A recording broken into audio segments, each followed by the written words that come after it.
From when I was 3 years old, I lived with my grandparents. My mom left me there to go back to school. And when she left, she gave me this colorful blanket with orange accents.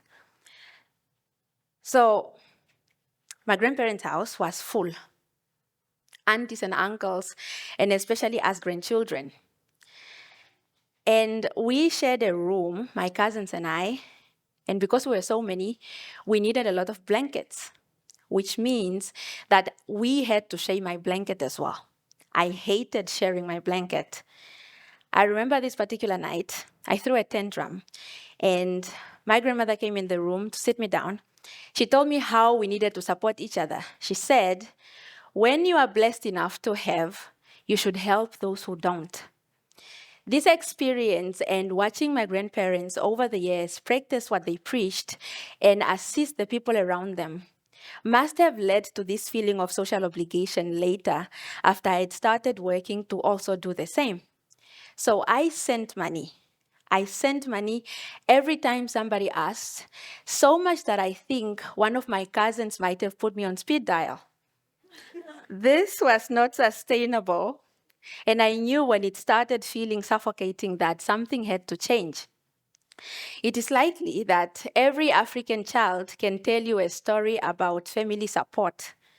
Human beings in general thrive in communities, but you especially find a thread of the spirit of Ubuntu in most African cultures. Ubuntu recognizes the value of people and generally means you are because I am. Ubuntu relates to Munu in Shona, Muntu in Rukwangari, Omtu in Ndebele or Zulu. These are all variations of the word person among the Bantu cultures. There's a saying that my grandmother used to love so much that she named one of my cousins after it. It's in the Oshikwanyama language, and it goes like, Shiwaovanu, translated as, people are wealth. Because of these values of Ubuntu, it's not surprising that the concept of family support comes really easy to most of us now. But unfortunately, it's not free. In recent years, the same concept evolved into a financial conversation called black tax. Black tax has been named one of the most significant financial pressures of Africa's professionals today. There is this study that was done in South Africa. It was on financial transfers, and they found that although Black professionals only made up 12% of the study's Black adult population, these professionals were found to have made 17% more financial transfers than any other individual group in the study. Last year, a colleague and I did a literature review paper on black tax. We uncovered different views from literature on black tax, on the effects of black tax. On one hand, we have people who regard it as a tool for income redistribution, poverty alleviation, and helping the less fortunate to survive and thrive by increasing their income earning capacity. On the other hand, we have people who may feel left behind by their peers. These people may have gotten into debt as a result of helping family, or they may feel like they have nothing to show for years of work. These people regard black tax as a burden, an obstacle to wealth creation, and a generational debt that keeps bloodlines in poverty. Over the years, I've dealt with both faces of black tax. I'm lucky that way. So I've seen black tax as a burden, like I shared earlier. I've also seen it as a blessing. After I passed grade 12, I moved to Windhoek for university.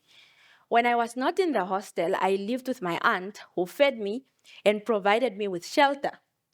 Because of this infliction of black tax on her, I'm a graduate standing in front of you on a red dot. This is a blessing of black tax. Over the years, dealing with this duality of black tax, I came up with a 3-layered framework that I'm using to ease the load and redefine its payment terms. The first layer hinges on the man in the mirror. Me, you. Define your vision and align your actions towards that vision. When I first did this, the person I was at the time did not align with the person who had the guts to go after the imaginations of my vision. I was not focused. I could not commit, and I couldn't face myself. So I sought therapy, retail therapy. Now, this was counterintuitive, of course, because in my vision, I was financially independent. But here I was spending money on things I didn't need to avoid taking action. That had to change. Facing the man in the mirror also required me to face the reality of my family structure. You see, I'm an African with an extended family and the values of Ubuntu that were instilled in me since I was 3 years old. So, of course, I wanted to help. But I realized that there would always be a misalignment every time I would spend money on things I didn't budget for and people that were not part of my bigger picture. So my vision, my actual spending, and my budget were not connecting. There is this term from the field of anthropology called sociocultural system. This is a society of people working interdependently together as one through shared learned cultural behavior. Literature points to colonialism as a root cause of black tax. This resulted from the gaps in the education system from during that time, inequalities in income and asset ownership, which led to disparities in wealth, therefore dependence, which is black tax. So from this understanding of sociocultural system and the brief history of black tax, we can conclude that black tax is a learned culture, which means if it's learned, we can change it to a version that is more fitted with the current times and one that works for everyone. This leads into the second layer of my framework, getting your people to buy into the vision. I would like to make it clear that my vision for my family does not involve me being the honorable payer of black tax. I imagine myself being part of a united family with multiple providers and people who hold each other accountable and support each other, like that slide. So I started communicating this vision explicitly and in my conduct. For example, I no longer fund things that do not align with my vision, from myself or from others. A couple of years ago, I noticed a pattern in one of my cousins. We are going to call him George. So George would ask me for money every month without fail. That week before month end, he would get paid for petrol. So I decided to have a conversation to just tell him about my observation. And he was gracious enough to listen. So in this conversation, George revealed to me that he was struggling with management. So I assisted him, set up a budget, and I held him accountable to stick to it. I would like to report that my cousin now sustainably holds himself until month end. And he asks for money once in a while, but I can take that. But he also has an emergency fund, and we now occasionally talk about investments. My cousin bought into the vision.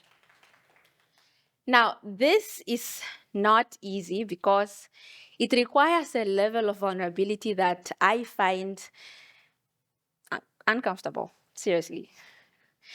But I will also say that George is one of my success stories, but I have failures. I will say, though, that when this worked, I've seen some life-changing improvements, and for that one reason, I will persist. Stories of people who see black tax as a burden usually have characteristics of helplessness, overwhelm, or even disrespect.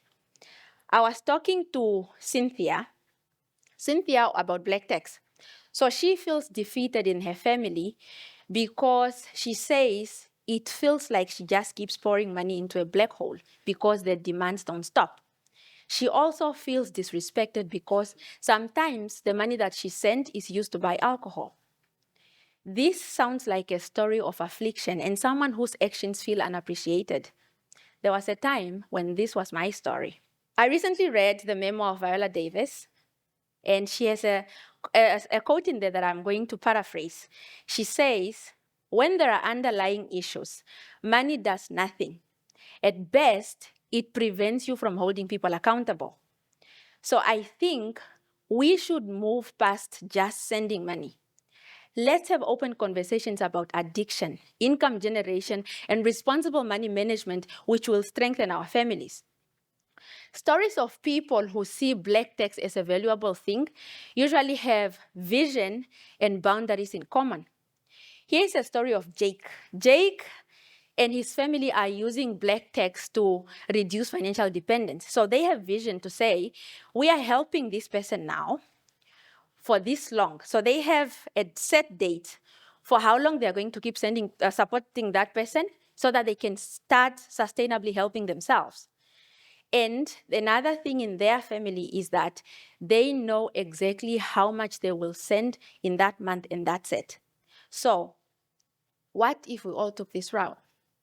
What if we looked at black tax as an instrument to reduce financial dependence in our families? Hamilton's principle of altruism suggests that when support empowers, it benefits everyone.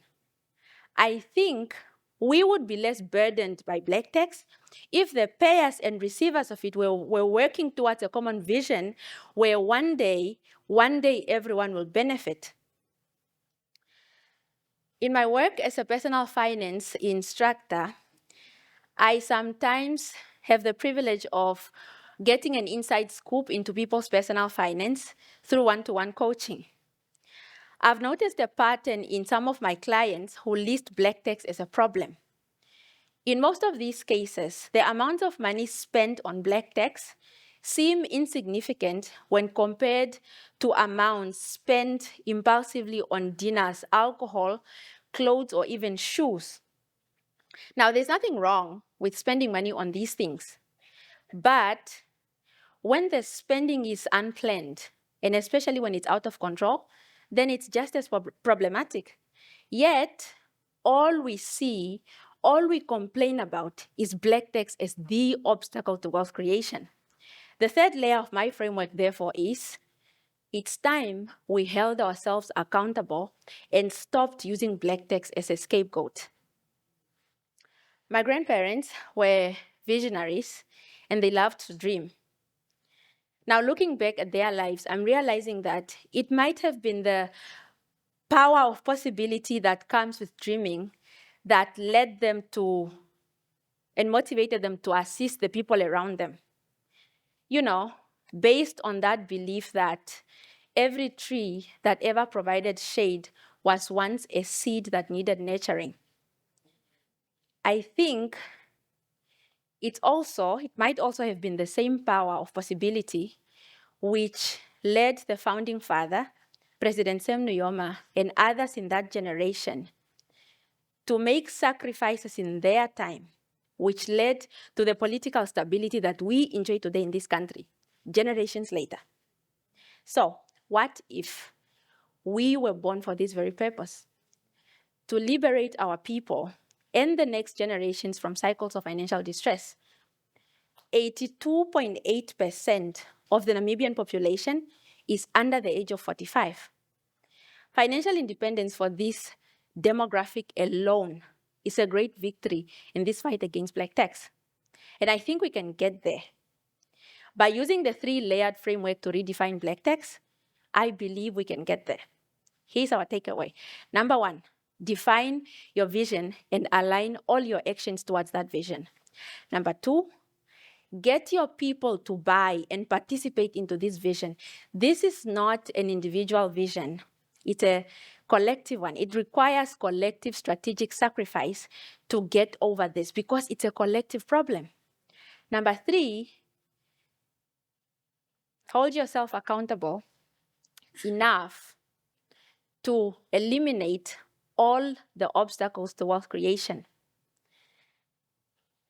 Ladies and gentlemen, it's not just black tax. There may be other obstacles to wealth creation, individual obstacles that we need to eliminate. With this framework, I truly believe that we can make significant strides in this fight against black tax towards generational financial independence. Thank you.